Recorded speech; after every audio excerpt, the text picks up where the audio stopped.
Depuis plusieurs jours, la colère des agriculteurs se manifeste partout en Europe, mais aussi beaucoup en France avec des blocages d'autoroutes et des manifestations. La Fédération nationale des syndicats d'exploitants agricoles, qui est le premier syndicat agricole français, a déjà annoncé qu'il mènerait des actions toute la semaine et même au-delà. Mais alors comment l'expliquer? À quoi faut-il s'attendre et que répond le gouvernement? Salut, c'est Instant Actu, j'espère que vous allez bien, j'espère que vous avez passé un bon week-end.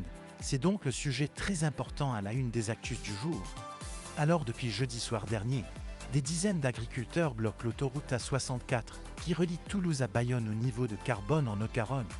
De la même façon, ce lundi, l'autoroute A62 était également coupée dans les deux sens sur une portion ouest. Plus largement, un petit peu partout dans le sud-ouest de la France notamment, les agriculteurs ont mis en place un certain nombre d'actions qui devraient durer toute la semaine. Et puis si nécessaire, selon la FNSEA, on peut noter que le syndicat a d'ailleurs déjà prévu de perturber la visite d'Emmanuel Macron au Salon de l'Agriculture. Ce sera en l'occurrence à partir du 24 février à Paris. Alors l'objectif, selon Arnaud Rousseau, qui est le président de la FNSEA et qui était interrogé ce lundi sur France Inter, c'est que le gouvernement entende le ras-le-bol et la colère des agriculteurs. À noter au passage, pour que tout le monde ait bien tout le contexte, que la FNSEA c'est le premier syndicat agricole. Mais pour autant, il ne fait pas l'unanimité. Bon, déjà, il faut savoir que de nombreux agriculteurs qui manifestent en ce moment ne se revendiquent pas de la FNSEA et revendiquent à l'inverse une forme d'indépendance. Et par ailleurs, même s'ils sont tous d'accord globalement sur le constat et sur la détresse très importante des agriculteurs, eh bien, certains syndicats ne portent pas les mêmes solutions. C'est le cas par exemple de la Confédération paysanne dont on a beaucoup entendu parler et qui d'ailleurs sur certains sujets s'opposait directement à la FNSEA. Mais alors de quoi parle-t-on exactement? Eh bien l'une des premières raisons de cette contestation, c'est la hausse des charges pour les agriculteurs, avec d'ailleurs en conséquent un prix des produits qui ne suit pas forcément. Alors dans cette hausse des charges, on peut citer notamment l'augmentation du prix du gazole non routier. C'est un carburant destiné aux agriculteurs et c'est une hausse qui a été décidée dans le cadre de la transition écologique. Il dénonce aussi une hausse des marges de la part des industriels et des distributeurs, qui viendraient donc de leur côté les mettre en difficulté à leur camp parallèle. Vous l'aurez compris, eh bien il y a selon eux une hausse trop importante des charges. Première raison donc, une augmentation des coûts sur certains éléments essentiels. La deuxième raison maintenant, eh bien, les agriculteurs protestent contre certaines normes européennes, et plus précisément certaines normes environnementales, comme l'interdiction de certains pesticides qu'ils estiment de leur côté nécessaires à leur culture. Exemple, dans ces mesures, on peut citer le pacte vert européen qui à l'échelle européenne donc forcément vise à réduire de moitié d'ici 2030 l'utilisation des produits phytosanitaires chimiques. En gros, une partie des agriculteurs estiment qu'ils ne peuvent pas se passer de ces pesticides pour leur culture. Et par ailleurs, sur ce sujet-là, il faut ajouter, selon eux, le problème des agriculteurs étrangers qui font venir en l'occurrence des récoltes tout autres directement au sein de l'Union européenne, mais avec des normes qui ne sont pas aussi exigeantes que celles qui sont donc imposées aux agriculteurs locaux. Et à noter que sur la question des pesticides, typiquement, ça fait partie de ces sujets où il y a des divergences au sein des agriculteurs. La Confédération paysanne, par exemple, est plutôt favorable à l'interdiction des pesticides les plus dangereux, mais à condition cependant qu'il y ait une forme de compensation ou alors de garantie de revenus et donc une aide financière aux agriculteurs. Troisième élément de colère que l'on entend chez ces agriculteurs, c'est la concurrence des produits qui peuvent venir d'Ukraine. Une concurrence là aussi qu'ils jugent déloyale. En fait, je vous la fais courte, mais avec la guerre en Ukraine, l'Europe a facilité l'importation de produits ukrainiens comme la volaille ou encore le sucre pour soutenir l'économie ukrainienne. Ça a pu prendre la forme, par exemple, de suppression par l'Union européenne de droits de douane ou de quotas, ce qui a permis donc aux produits ukrainiens d'entrer plus facilement sur le marché européen. Sauf que, eh bien, certains estiment que tout cela fragilise l'agriculture française, avec donc une concurrence beaucoup plus importante.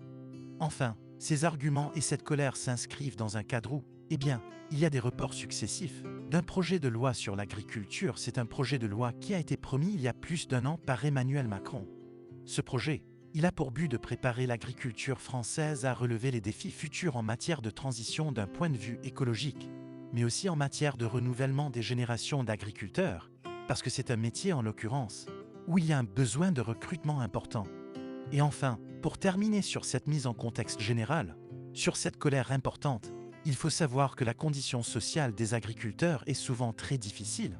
Un agriculteur se suicide tous les 2 jours en France selon une étude de Santé publique France qui a été conduite en 2017 sur des données de 2007 à 2011. Un agriculteur qui met fin à ses jours tous les 2 jours. Par ailleurs, il y a aussi des difficultés souvent importantes, avec des risques de surendettement, des risques de charges de travail aussi extrêmement élevés. Le tout donc dans un contexte parfois difficile. Mais alors face à cela, que réclament-ils? Eh bien, ils veulent que les prix déjà auxquels ils vendent leurs produits soient suffisamment élevés pour couvrir leurs coûts de production. Ils veulent par ailleurs des meilleures négociations avec les grands industriels ou les grandes surfaces sur la question des normes, mais notamment des normes environnementales. Donc vous l'aurez compris, ils souhaitent un débat sur le sujet et des solutions en cas d'interdiction de certains produits. Bref, beaucoup de sujets face à cela. Et bien d'abord sur les mobilisations, et notamment sur ces blocages. Il faut savoir que le ministre de l'Intérieur, Gérald Darmanin, a annoncé qu'il n'est pas prévu d'évacuation, pour l'instant, de l'autoroute A64. Par ailleurs, on peut noter que le gouvernement a annoncé un report du projet de loi agriculture. En effet, il devait être présenté ce mercredi, mais finalement il serait présenté dans quelques semaines, a priori avec pour objectif d'être débattu au Parlement dans les 6 premiers mois de 2024. Enfin, on peut noter que le gouvernement a multiplié les déclarations de soutien en quelque sorte aux agriculteurs. Le Premier ministre Gabriel Attal, par exemple, samedi, lors d'un déplacement dans le Rhône, a déclaré, je cite, « Nos agriculteurs ne sont pas des bandits, des pollueurs, des personnes qui torturent les animaux comme on peut l'entendre parfois. » L'enjeu donc, vous l'aurez compris, pour le gouvernement, c'est de tenter d'apaiser la situation, alors que certains estiment que le gouvernement craint un mouvement qui prend de l'ampleur, un peu comme ça avait été le cas pour la crise des Gilets jaunes il y a quelques années. Et d'ailleurs, signe d'une tentative d'apaisement de la situation, le président de la République avait déjà évoqué la semaine dernière en conférence de presse une simplification de certaines normes qui peuvent décourager notamment les agriculteurs, sans donner plus. Décision pour autant. Alors faut savoir que des mesures ont déjà été annoncées ces derniers mois sur les lycées agricoles, sur des aides aussi pour la transition écologique. Mais c'est des mesures qui sont jugées insuffisantes, que ce soit par la gauche, que ce soit par la droite ou que ce soit par l'extrême droite, avec des partis et des politiques qui chacun vont porter des solutions différentes. On aura l'occasion d'en reparler. Bon, mais si le gouvernement français est très vigilant, c'est que, eh bien, la France n'est pas un cas isolé. Il y a de nombreuses manifestations qui ont lieu de la même façon dans plusieurs pays d'Europe. En ce moment, on peut penser à l'Allemagne, à Londres, au Royaume-Uni, en Roumanie ou encore en Pologne. Alors certes, les motivations, elles peuvent varier selon les pays, mais ça illustrait donc bien un certain mécontentement de la part des agriculteurs européens.